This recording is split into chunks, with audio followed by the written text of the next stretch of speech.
Buenas tardes a todos. Damos por comienzo al Ateneo del día de hoy, que se titula Desafíos en el tratamiento de un paciente con síndrome de Cushing. Primero vamos a recordar las reglas de convivencia. Les pedimos a todos mantener los micrófonos silenciados durante la presentación. Recordamos respetar la privacidad de los pacientes al presentar. El material luego será grabado y subido a YouTube y tendrán el chat disponible durante la presentación para ir haciendo comentarios que serán respondidos al finalizar la presentación. Bueno, yo soy Juana Miani, jefa de residentes de Clínica Pediátrica, que voy a presentar el caso del día de hoy. Se trata de un paciente de sexo masculino de 16 años de edad, oriundo de la provincia de Córdoba, derivado con el servicio de endocrinología para una segunda opinión por un síndrome de Cushing. Como antecedentes de enfermedad actual, el paciente comenzó en julio de 2021, presentó una cirugía de rodilla por genuvalgo, y en el periodo que fue de junio a enero de 2022, comenzó con sintomatología, refería a estrías, cefalea, fragilidad y pérdida de cabello y un aumento de 20 kilos de peso con una hipertensión arterial estadio 1-2. En enero de 2022, teniendo en cuenta todos estos síntomas, se comenzó a estudiar el paciente, se le pidieron parámetros bioquímicos, el cortisol le dio de 30 para un valor entre 5 y 25 elevado, un cortisol salival de 33 por la mañana y 39 por la noche, un ACTH elevado para un valor normal menor a 60, le presentaba un valor de 99, un cortisol libre o urinario de 1472 para valores normales entre 10 y 137. Con estos parámetros bioquímicos se interpretó como un síndrome de Cushing, en principio ACTH dependiente, dado el contexto del elevado valor de ACTH que presentaba el paciente. Teniendo en cuenta esto, se realizó una resonancia magnética de hipófisis, que no se evidenció particularidades, una resonancia magnética de abdomen, en la que como hallazgo se encontró en la glándula suprarrenal izquierda una lesión nodular amarillenta de 0,7 centímetros y se hizo el diagnóstico de hiperplasia suprarrenal de configuración nodular.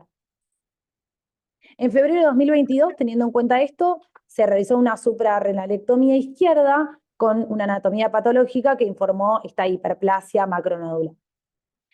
En marzo de 2022 se repitieron valores bioquímicos que aún continuaban elevados, aunque no tan elevados como los primeros valores de enero de 2022. En marzo de 2022 permanecía un CLU de 272, que también era elevado, recordemos los valores hasta 137, y una ACTH de 117 para valores normales menores a 60.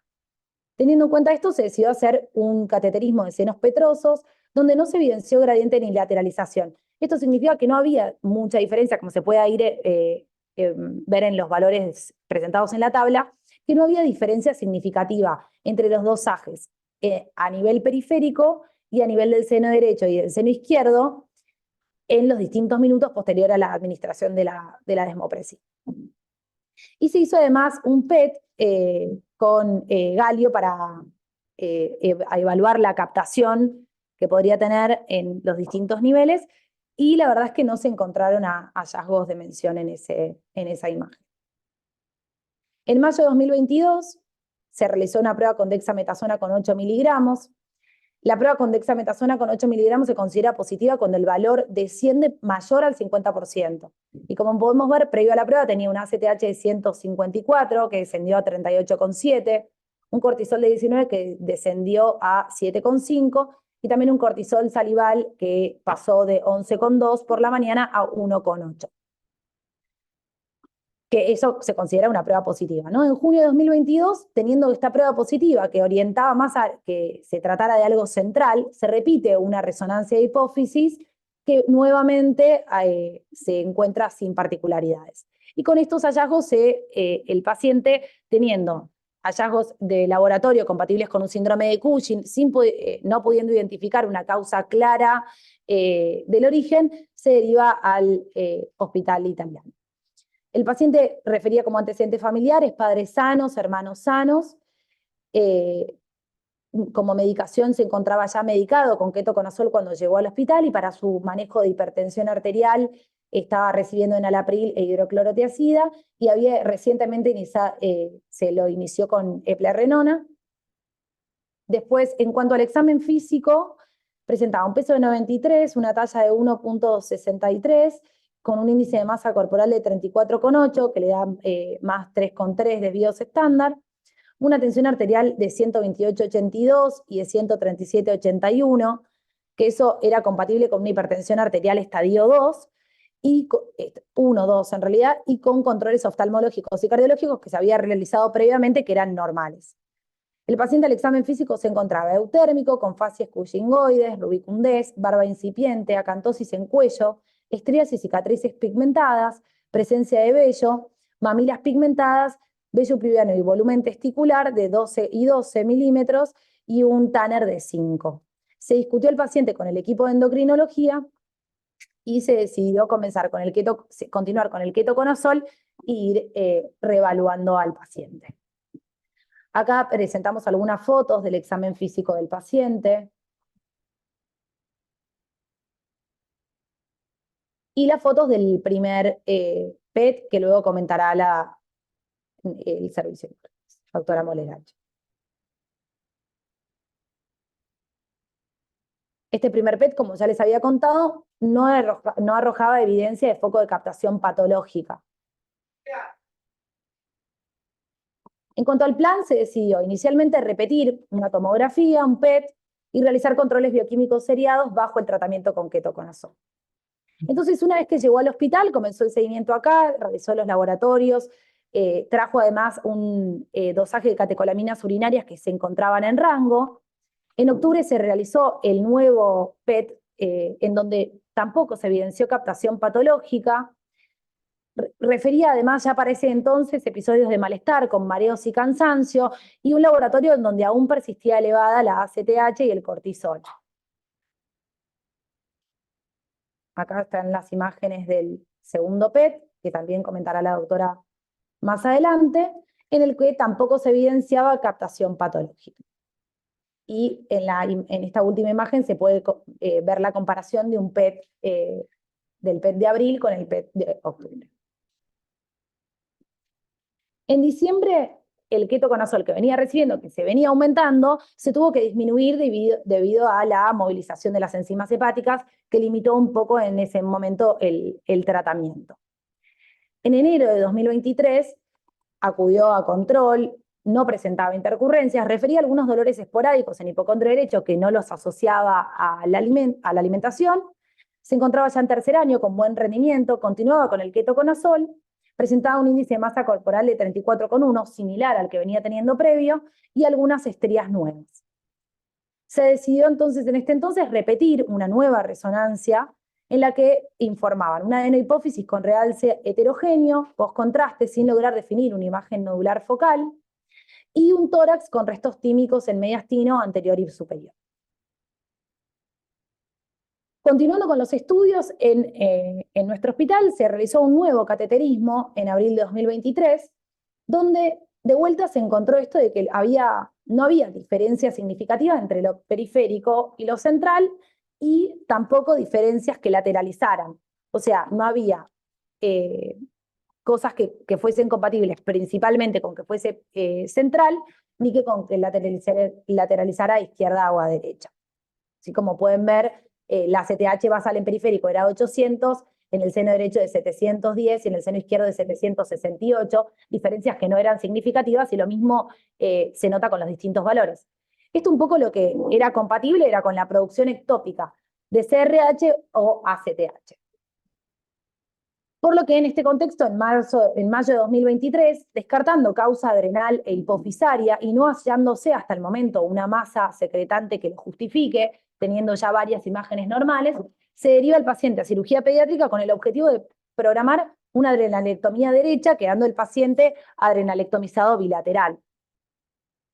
En junio se realizó la adrenalectomía laparoscópica derecha. El paciente postquirúrgico mantuvo valores de hipertensión, que fue manejando con doble esquema con enalapril y amlodipina, un drenaje abdominal por 24 horas que se retiró sin complicaciones, recibió carga de hidrocortisona posterior al procedimiento y continuó con dosis que se fueron descendiendo según el protocolo, otorgándole el alta con una hidrocortisona 20 miligramos cada 6 horas hasta el control ambulatorio. La anatomía patológica informó suprarrenal derecha con cambios hiperplásicos. En julio, en el control ambulatorio se fue descendiendo la hidrocortisona con buena tolerancia y valores de presión arterial que, como podemos ver, fueron descendiendo, aunque el paciente aún mantenía su mismo sobrepeso. En agosto presentó ya disminución de la cefalea, sin náuseas, sin dolor abdominal, con controles de presión arterial que continuaban en mejoría, por lo que se logró suspender la medicación y continuó descendiendo la hidrocortisona. En diciembre refería ya sentirse muy bien, con un peso que comenzaba a descender a 92, pero volvió a presentar un aumento de la presión arterial con valores significativamente más elevados a los previos, por lo que se sugirió que consultara con un especialista, se solicitaron análisis de proteinuria, fondo de ojo y ecocardio, y se bajó la hidrocortisona a 10 miligramos y 10 miligramos.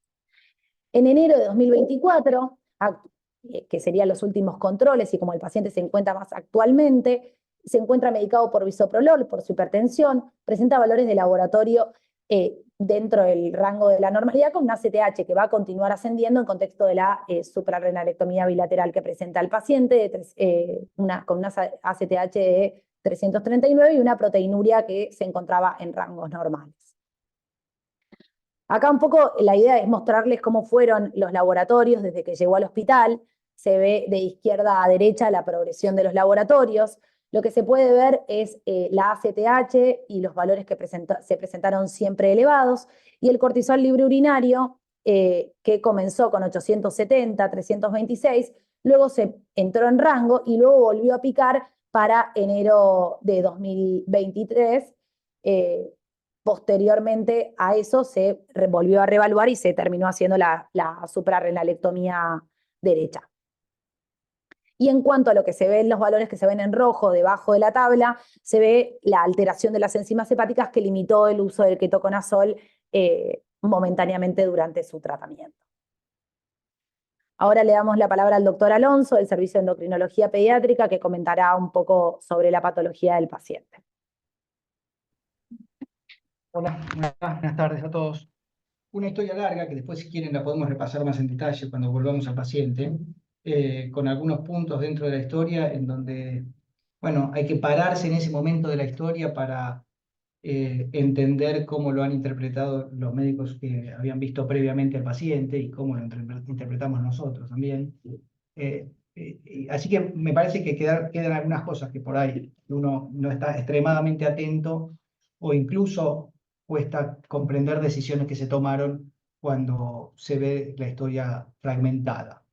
El síndrome de Cushing en general es un paciente muy atractivo para los endocrinólogos pediatras, muy atractivo por lo clásico, pero extremadamente raro. Digamos que es uno de los pacientes que uno, entre comillas, espera encontrar, desea encontrar para profundizar en los estudios, etc.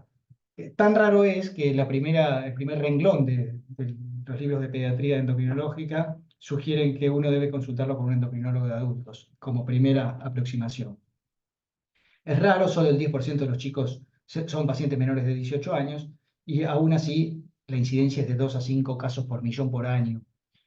La presentación es solapada, lenta la mayoría de las veces, y necesita de un alto grado de sospecha. Es cierto que la mayoría de los pediatras estamos acostumbrados a ver pacientes cushingoides o en tratamiento con corticoides por distintas patologías, que reconocemos el síndrome de Cushing cuando está instalado. Pero en la enfermedad de Cushing, en los pacientes con Cushing endógeno, la instalación es lenta y solapada, y a veces se pasa a los ojos aún experimentados.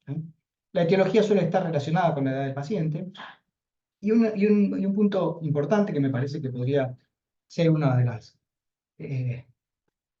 de los tips para llevar a casa es la necesidad de estudios en orden, con cautela, sistemáticos y razonados, digamos. En este caso, no, digamos que para los pacientes con síndrome de Cushing no corre. Lo interno le hago todo, y ya que estoy le saco sangre para todo. Acá hay que hacerlo, digamos, sistemáticamente, si no se toman decisiones erróneas y se va por caminos erróneos. Y creo que eso sucedió en algún momento en esta historia, especialmente en sus comienzos. Digamos, el típico ejemplo de eso es el paciente que nos mandan al endocrinólogo pediatra, la jovencita adolescente que está un poquito con sobrepeso, que tiene un poco de acné, que le pidieron un cortisol en plasma y le da elevado y lo mandan. Incluso lo mandan a veces con una resonancia de la cabeza hecha que muestra una heterogeneidad en la hipófisis, y en realidad la heterogeneidad en la hipófisis es probablemente una variante de lo normal, y el cortisol está elevado porque está tomando anticonceptivos que elevan la proteína transportadora y nadie lo interrogó. Pero eso nos pasa muy frecuentemente, digamos. ¿Me pasas la siguiente?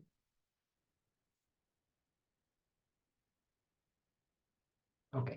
Bueno, los datos clínicos están en todos los libros, lo sabemos todos, pero digamos, para destacar de los síndromes de Cushing endógenos, y que tienen algunas diferencias con el Cushing que vemos porque le dieron metilprednisona para el tratamiento del síndrome nefrótico, por ejemplo, uno tiene que destacar que estos chicos tienen más frecuentemente osteopenia, mucho más frecuentemente la plétora facial, el acné, mucho más frecuente tienen GIBA y más pronunciada, y mucho más frecuente tienen trastornos electrolíticos como la hipopotasemia, porque la hidrocortisona, a diferencia de la metilprednisona, tiene capacidad de ocupar receptores mineralocorticoides.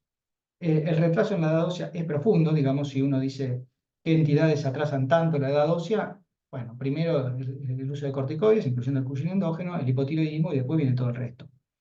Y en general, cuando los chicos no han terminado su crecimiento, el retraso de crecimiento es la regla, sobre todo en aquellos pacientes que tienen síndromes de Cushing resultados de enfermedades de Cushing, de producción de ACTH y síndrome de Cushing ACTH dependiente. Quizás en los chicos más pequeños, en donde es más frecuente los tumores adrenales, la producción de corticoides junto con andrógenos, especialmente los andrógenos, hacen que no se enlentezca tanto la velocidad de crecimiento. Pero esta es una serie clásica donde muestra la diferencia entre el BMI y el score Z de talla, digamos, algo que los endocrinólogos y los pediatras conocen muy bien. Digamos, si ves un chico petizo que está gordo, tenés que pensar en esto.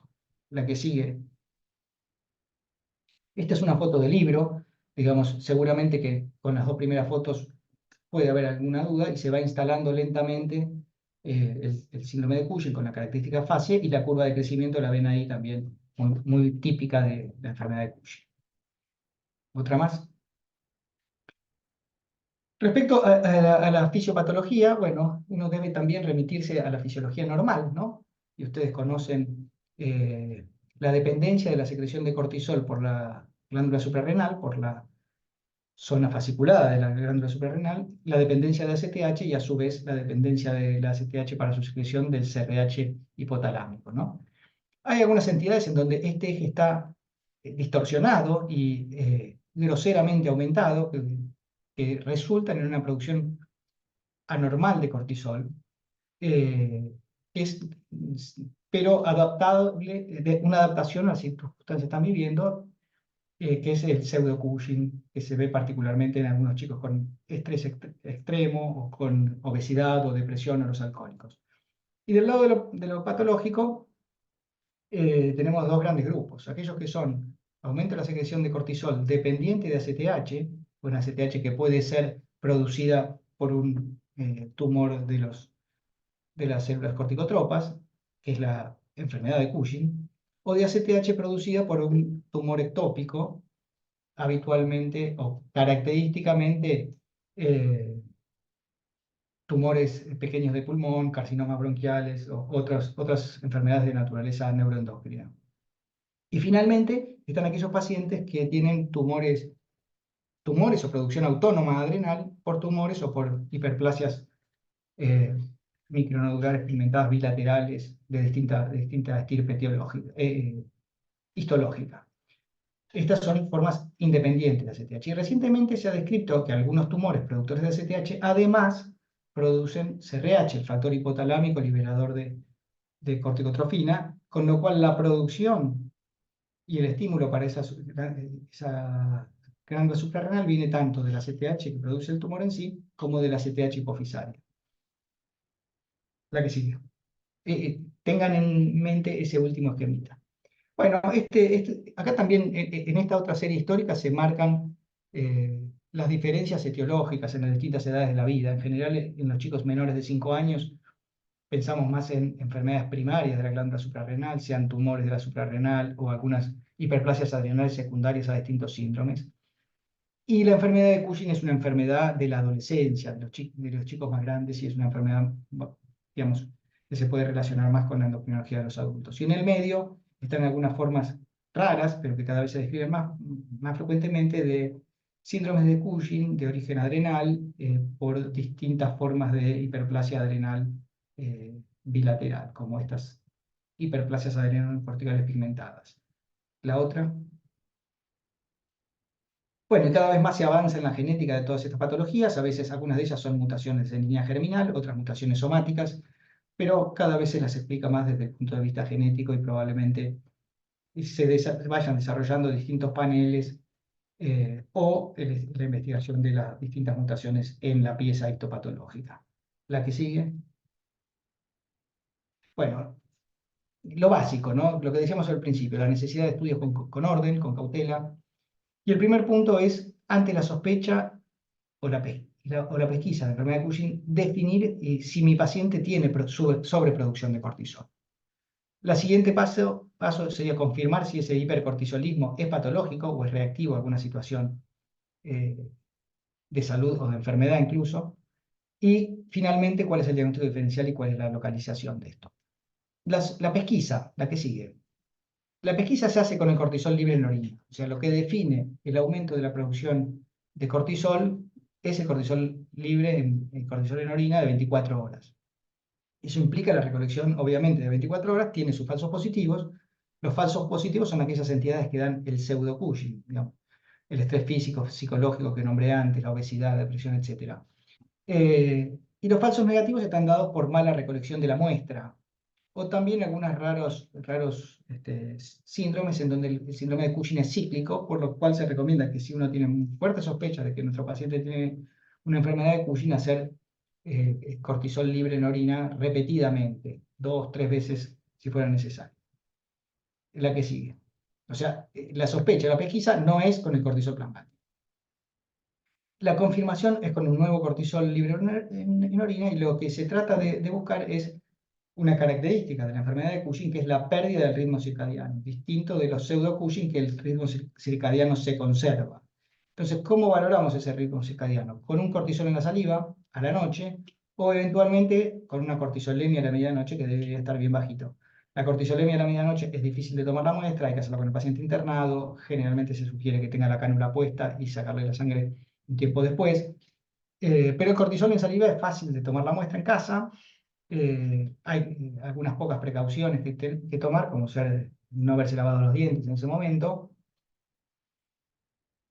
Y un cortisol mayor de 3 microgramos por decilitro en saliva a la noche, a las 23 horas, confirma que el paciente perdió su ritmo circadiano.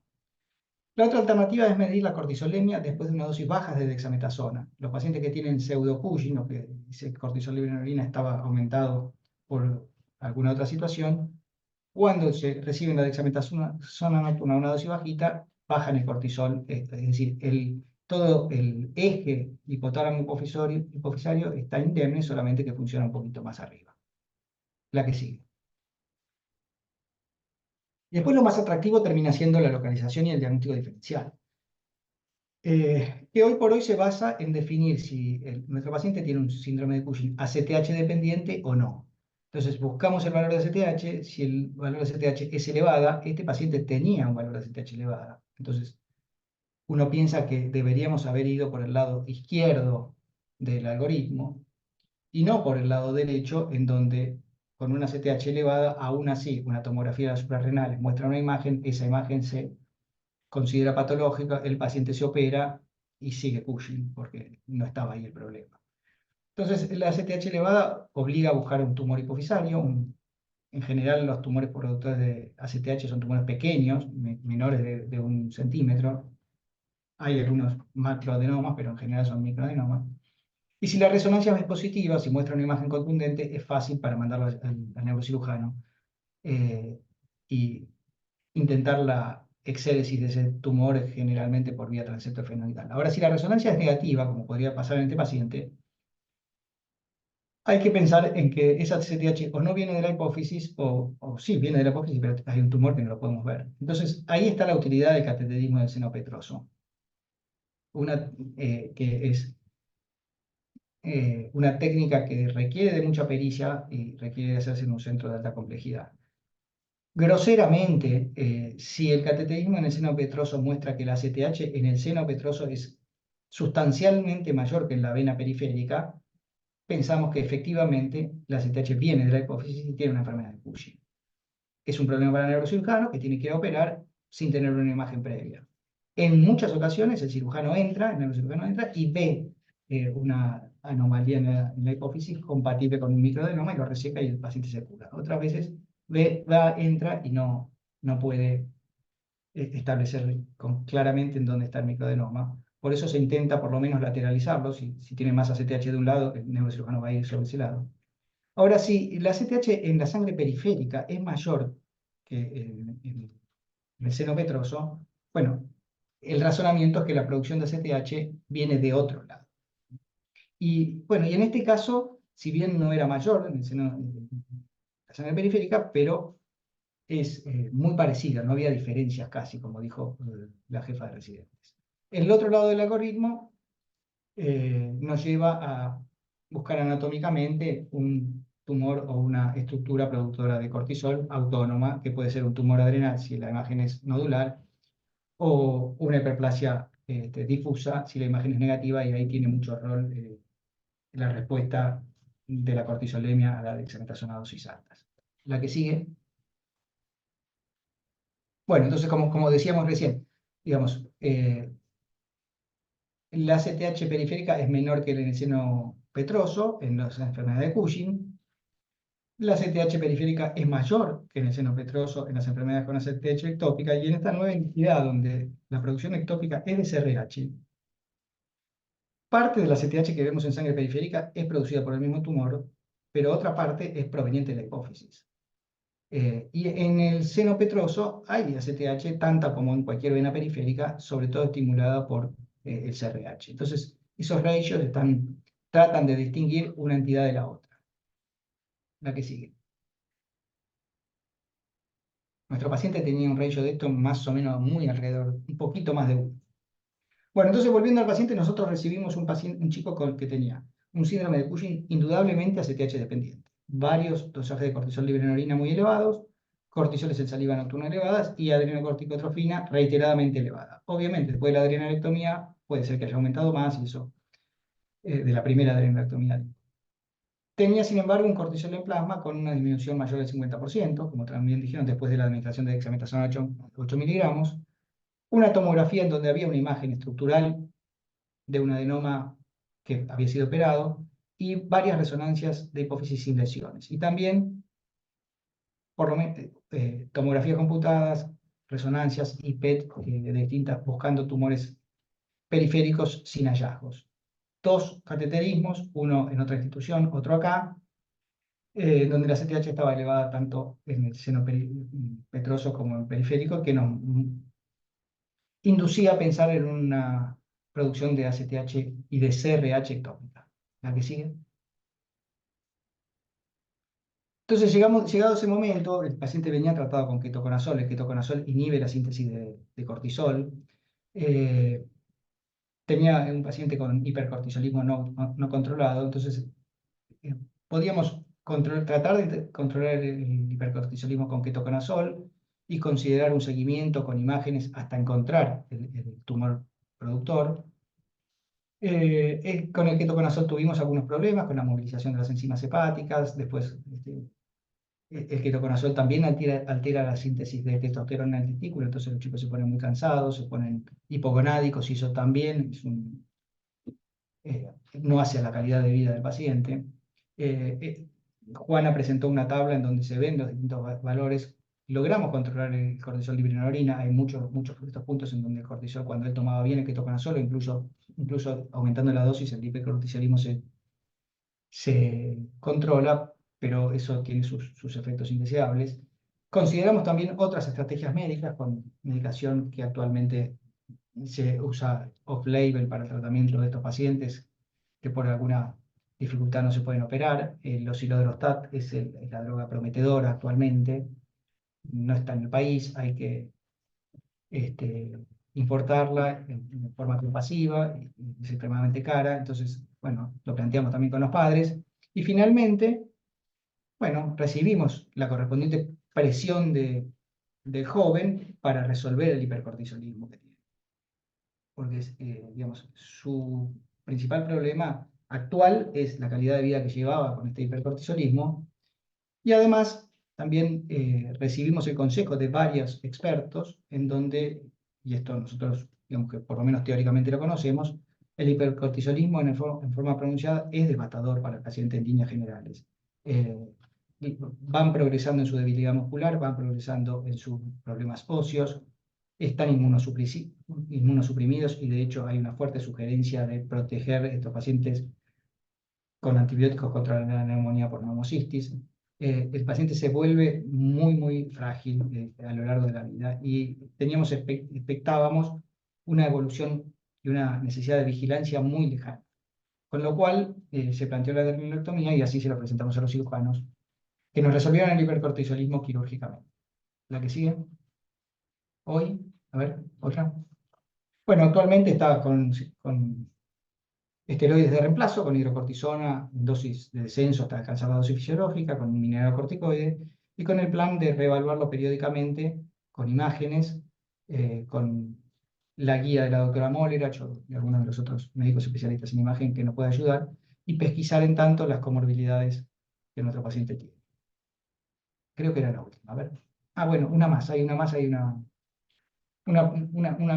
de datos, una serie de casos pediátricos en donde plantean la cosecreción de CRH con ACTH y lo difícil que es resolver este problema. Fíjense que esta es la serie más importante que hay de un centro extremadamente especializado en Cushing como es el NIH, con solo 7 pacientes en 20 años, con tumores de distinta naturaleza, algunos supradiafragmáticos, otros infradiafragmáticos, todos ellos de estirpe neuroendocrina de distintos tamaños, algunos de 6 milímetros, otros tumores de 12 centímetros, y que tienen en general una respuesta plana de ACTH al estímulo con CRH en el cateterismo, digamos, el seno petroso. El cortisol aumenta poquito cuando se les da CRH exógena, porque ya tienen tanta que no necesitan, y bueno, esta característica del cateterismo que habíamos marcado antes.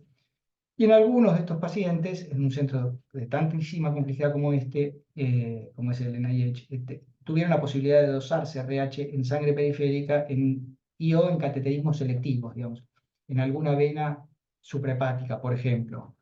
Lo discutí aquí con algunos de los médicos de hemodinamia, a ver si eso era factible, pero bueno, la verdad que técnicamente les parecía extremadamente dificultoso eso. Bueno, nada más tengo yo para decir. Creo. A ver, dale. Muchas gracias. Bueno, tenemos algunas otras, perdón, unas cuestiones más, algunas otras limitaciones en el seguimiento de este paciente. Este es un chico que vive en el interior del país, en una gran ciudad, pero en el interior del país finalmente, que no tiene cobertura en el hospital, que tiene algunas dificultades para trasladarse y para hacer los controles algunas dificultades que deberían solucionarse, pero lamentablemente eso no lo podemos lograr. Bueno, nada más. Gracias. Muchas gracias, doctor Alonso. Le damos la palabra a la doctora María Molerach de parte del Servicio de Medicina Nuclear. Hola, buenas tardes. Muchas gracias por invitarme a participar de su Ateneo.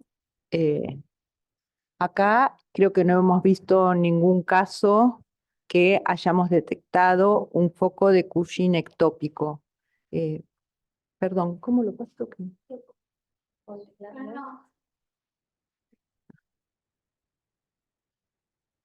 Bueno, entonces nosotros lo que tenemos que ver, yo me voy a referir específicamente a los pacientes que tienen tumores que no fueron diagnosticados por los métodos tradicionales. Y al no ver ningún paciente hice una búsqueda bibliográfica al respecto, cómo las imágenes moleculares pueden ayudar en estos casos. Entonces, por un lado tenemos la enfermedad de Cushing, sabemos que si tenemos un adenoma en la hipófisis, la resonancia magnética del encéfalo tiene una sensibilidad para los microadenomas menores de 6 milímetros de 60% si uno le hace todas las secuencias. En estos casos hay algunos trabajos que dicen que aisladamente se han podido detectar con resonancias normales algún microadenoma. La ventaja acá, antes de nombrarles todo esto, les traje el dibujito de la célula para que vean cómo usamos las imágenes moleculares. El que más tenemos es la FDG glucosa. La ventaja que tiene la glucosa para estudiar la hipófisis es que el menos del 1% de los pacientes le capta la hipófisis. Entonces, una pequeña captación en la hipófisis, uno la podría ver si hace un PET de alta resolución. Hay algunos casos presentados, pero bueno, el poder de resolución, o sea, es bajo cuando es menor de los 4 milímetros. Después tenemos todos los radiofármacos que entran a través de la vía, o sea, a través del LAT1 y que son los aminoácidos. El carbono 11 metionina, hay varios casos presentados que es específico, es un radiofármaco de vida media ultracorta que dura 20 minutos. Esto se podría hacer en la Fundación Diagnóstico Nuclear, pero bueno, también es una serie de pocos casos. Y por la misma vía hay un marcador que también, que se llama el FET, la fluoretiltirosina, que también ha demostrado cierta eficacia en los microadenomas menores de 6 milímetros. Y después hay, o sea, uno no puede usar lo que vimos ahora el paciente con galio-dotatate, por lo general uno no puede ver tumores hipofisarios porque la hipófisis concentra el galio-dotatate. Entonces, si después volvemos a las imágenes de esta paciente, vemos que siempre tenía la hipófisis que captaba. Y después, esta es una marcación, lo que se llama de un centro que tiene un ciclotrón, o sea que no es un producto que esté a la venta, es que marcan los receptores del factor estimulación, el receptor de la estimulación de la tirotrofina, o sea, de la CRH. Acá tienen, o sea, en este centro tienen una sensibilidad del 100%, pero es en un centro en la India que produce este radiofármaco y dice que ha detectado microadenomas menores, o sea, menores a 2 milímetros, con la resonancia normal. El otro grupo de pacientes en donde podremos usar las imágenes moleculares es en el síndrome de ACTH ectópico. Acá tendríamos que tener dos grupos, los que la tomografía computada ya lo detectó y los que la tomografía computada no los detectó. Por lo general los detectan un 50-60% de los casos.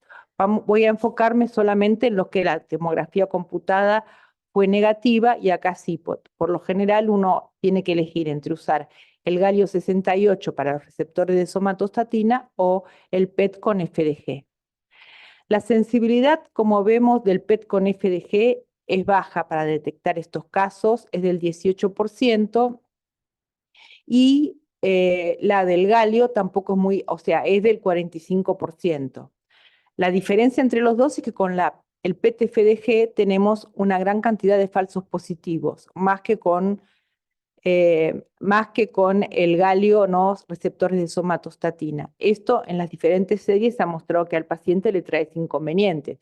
Uno no puede hacer un estudio que tiene la misma porcentaje de sensibilidad que de falso positivo porque le termina pidiendo muchos estudios de más un paciente. Lo que está visto que los pacientes de esta serie de pacientes, lo que se vio es que un solo paciente captaba solo FDG, 11 pacientes captaban solo galio, pero había 6 pacientes que captaban ambos radiofármacos.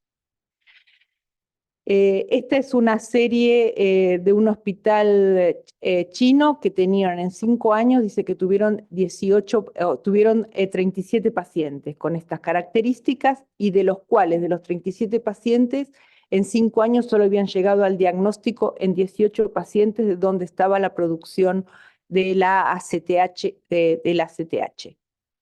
Y después hay otro trabajo de un grupo canadiense que acá lo que hizo una revisión bibliográfica porque a partir de 6 casos de ellos, ninguno de los 6 había sido positivo con ninguno de los 2 estudios, entonces lo que evaluaba es que el galio 67 estaba sobrevaluado en la bibliografía. Una de las causas que encuentra es que no todos usan el mismo galio, el galio dotatate que expresa solamente receptores de tipo 2, el DOTATOC expresa receptores de tipo 2 y pocos receptores de tipo 5, y el Gatiolotanoc expresa los 3 tipos de receptores, y esto haría que fuera a lo mejor un poco más sensible, llegando a una sensibilidad, según la bibliografía, del 72%, que en las conclusiones de este trabajo no están de acuerdo. O sea, no están de acuerdo para decir que las lesiones pequeñas son detectadas ni siquiera con un 45%, como dicen algunos trabajos bibliográficos, que hay muchas vías de publicación. Acá les puse unos casos de la bibliografía para que vean. Este es un pequeño nódulo a nivel mediastinal, a nivel tímico podría ser, pero captaba con el galio y no captaba con la fluordesoxiglucosa. Acá para mostrarle que siempre capta la hipófisis con el galio receptores de somatostatina. En este otro caso, que es lo que pasa muchas veces, cuando los tumores son más grandes, captan los dos, pero en este caso no tendría que haber entrado en la serie porque ya estaba detectado por la tomografía. Entonces, en estos casos sí tiene utilidad hacer el galio o la FDG para hacer una estadificación a ver si tiene alguna lesión más. Y este sería el tercer caso, o sea, la serie esa que le mostré canadiense había sido publicada en el 2017 y ahora publicado en el 2023, que uno de esos 6 casos, cuando le pudieron hacer los 2 estudios, tenía una captación con FDG. Esta imagen, si nosotros la vemos en la tomografía, parecía una lobulación pancreática, y bueno, cuando se hizo el estudio metabólico, se vio que captaba FDG y no captaba receptores de somatostatina. El diagnóstico en este caso fue 16 años después que tenía diagnosticado el síndrome de Cushing ectópico. Bueno, eso es todo.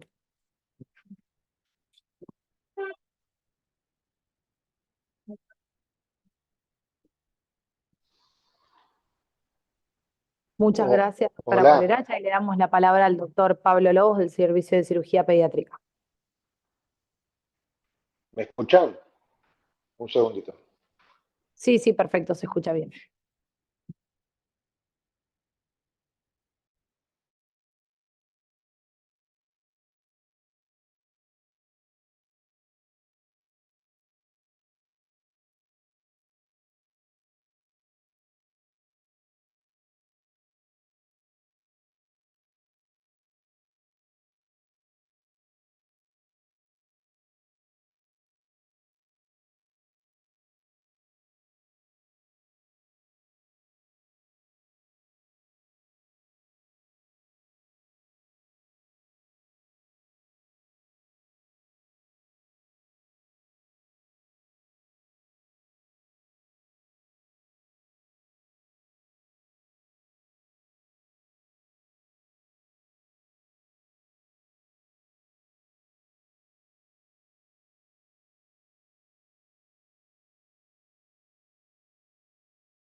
Perdón, ahora sí, ¿me escuchan? Sí, sí, se escucha perfecto. Perdón, estaba con un sonido en el audio que no podía sacar. Eh, no, la verdad es que, perdón que los hice esperar, pero creo que es poco lo que podemos aportar desde la cirugía. Creo que ahí Nicolás Díaz, residente que estuvo conmigo en la cirugía, había preparado un video. En estos casos, la verdad es que la cirugía es eh, relativamente claro lo que uno tiene que hacer. Por suerte, en este paciente con sobrepeso tenemos hoy la posibilidad de hacer la adrenectomía por vía laparoscópica. Este es el video de la cirugía en este paciente, donde estamos abordando la celda suprarrenal del lado derecho, retrayendo el hígado hacia la derecha, hacia la izquierda, y accediendo a buscar una glándula suprarrenal que era de un tamaño mínimamente aumentado, prácticamente normal. Cuando uno veía retrospectivamente las imágenes, previas a la adrenectomía del otro lado eran bastante similares. Pues estaba claro de inicio desde el punto de vista bioquímico, todo lo que acabo de escuchar, que el problema no estaba en la suprarrenal. En este caso, luego de discutirlo mucho, la verdad es que cuando vino el doctor Alonso a plantear esta cirugía o esta conducta, la verdad es que a uno le daba un poco de cierta escozor dejar un paciente sin glándulas suprarrenales, pero bueno, evidentemente era la única opción en este contexto y la cirugía se pudo hacer sin complicaciones por suerte, con una recuperación rápida del paciente. Ahí se ve la adrenal. Se puede ir un poco más rápido con el video, ¿no? La verdad es que no hay mucho más que decir.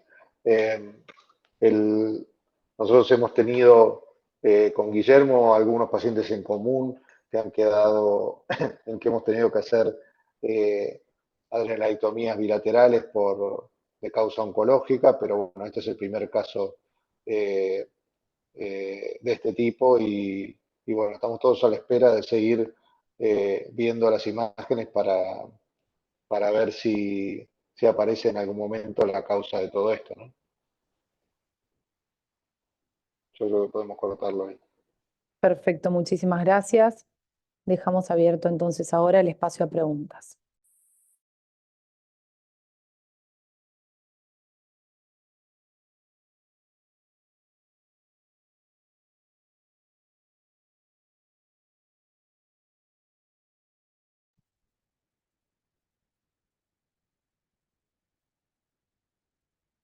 Bueno, como deslicé antes, si no hay preguntas, un paciente que cada vez que volvemos a repasar la historia, nos volvemos a preguntar si en el curso de esos 2 años que ha sido seguido entre nosotros y las otras instituciones, no hubo, en qué momento la conducta podría haber cambiado o podría ser otra, ¿no? Y a veces uno se pone a pensar y revisa y busca en la bibliografía y escucha o lee que la resonancia de la hipófisis es poco sensible o que tiene esa sensibilidad de hasta un 60% para ver, como dijo la doctora Morera, y se pregunta si, bueno, este eventualmente no será uno de esos chicos. Tampoco tenemos mucha experiencia en el cateterismo, o sea que tenemos pocos pacientes pequeños de esta edad hechos con cateterismos en donde se dosa la CTH y la mayoría de los y tomamos lo que dice la bibliografía de endocrinólogos de adultos, que hacen el cateterismo de seno petroso con el tipo despierto, no como lo hicimos nosotros, que lo hicieron con el tipo anestesiado. Entonces, estos valores, tanto del primer cateterismo como del otro, ¿son reales? Bueno, son dudas que se nos plantean permanentemente. Mientras tanto, la resonancia en la hipófisis no nos mostró nada, son 3 ya. Tampoco nos muestran las tomografías y las imágenes del resto del cuerpo. Y la serie esa que les mostré, y lamentablemente, digamos, sugiere que los pronósticos de estos pacientes son muy ominosos. Los tumores en algún momento son agresivos, que finalmente se termina haciendo el diagnóstico en algunos de ellos por metástasis, y ahí es cuando aparece una evidencia anatómica más sustancial, y que por el otro lado el mal control de la enfermedad endocrinológica los lleva a la muerte. Hoy el chico está bien, pero bueno, nuestros colegas de adultos también dicen, bueno, seguimos estos pacientes hasta que aparece el tumor entópico 15 años, 16 años después, y están por el Cushing realmente devastados.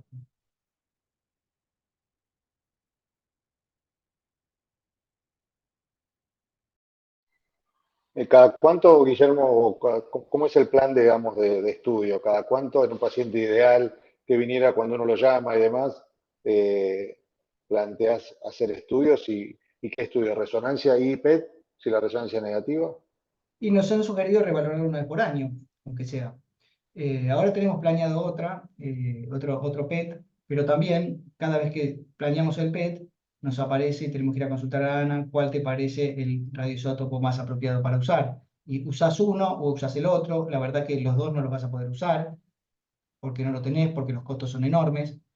Bueno, entonces elegir también cuál es el mejor estudio por imágenes nos es dificultoso. La resonancia no hay problema, bueno, la resonancia la podemos hacer finalmente, pero el estudio de medicina nuclear me parece que es más dificultoso. ¿Es así, Ana? ¿Digo bien?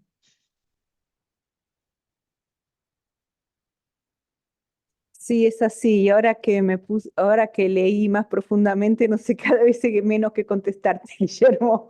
Dale, Claro, la digamos, realidad es que, porque hablé uno con la lee, madre, la última vez hablamos con la madre, y dije, bueno, le mando la orden del PET y se lo va haciendo o va pidiendo el presupuesto. Bueno, pero ¿qué PET?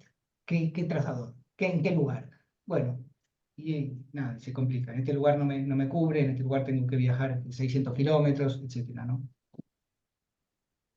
sí, a lo mejor, o sea, en Córdoba hay buenos centros de PET si se lo Sí, cubren sí, en sí, Córdoba, ¿eh? sí, A sí. lo mejor tendríamos que, o sea, uno se pone en contacto y explicarle más al médico lo que está, que uno por lo general los conoce a los médicos, explicarle bien lo que está buscando y leer, por ejemplo, si le hacen un FDG, leer que hay algunas que uno tendría que buscar a lo mejor específicamente con una alta resolución.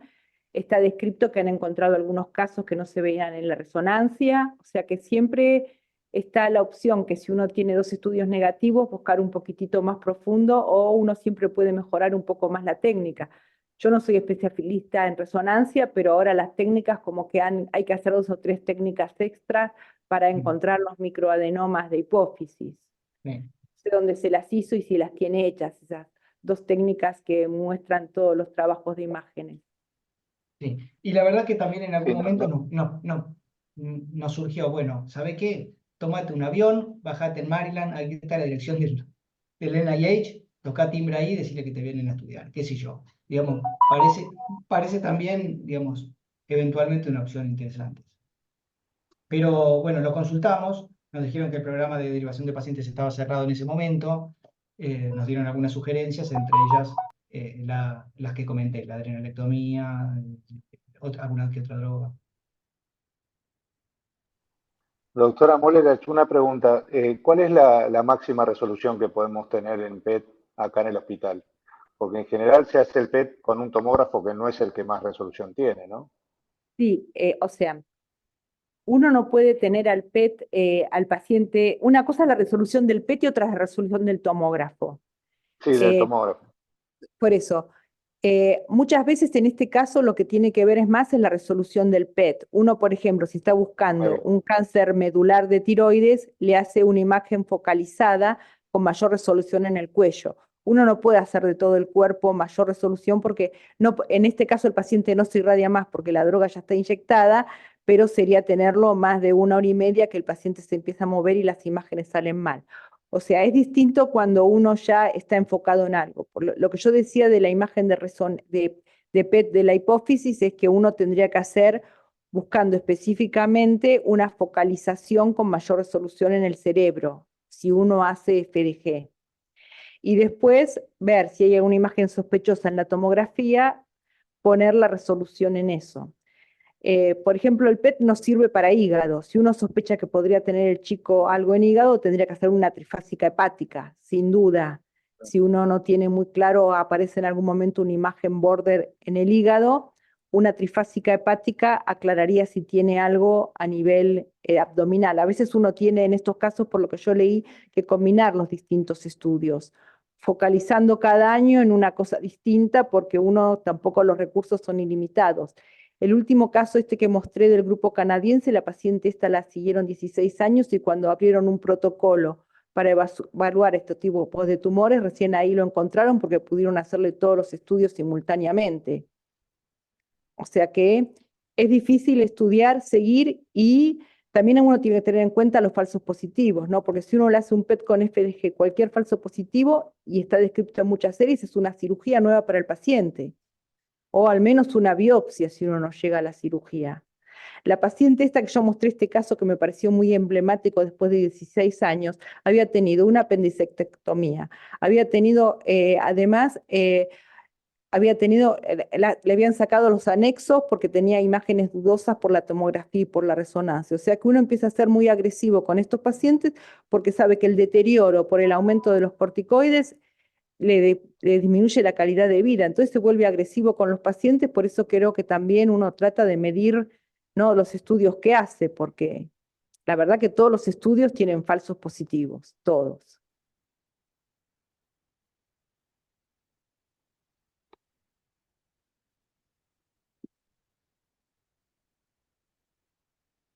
Muchas gracias, doctora. Muchas gracias, doctor Lobos y doctor Alonso. Si no hay ninguna pregunta más, damos por concluido el Ateneo de hoy. Agradecemos a todos los participantes nuevamente.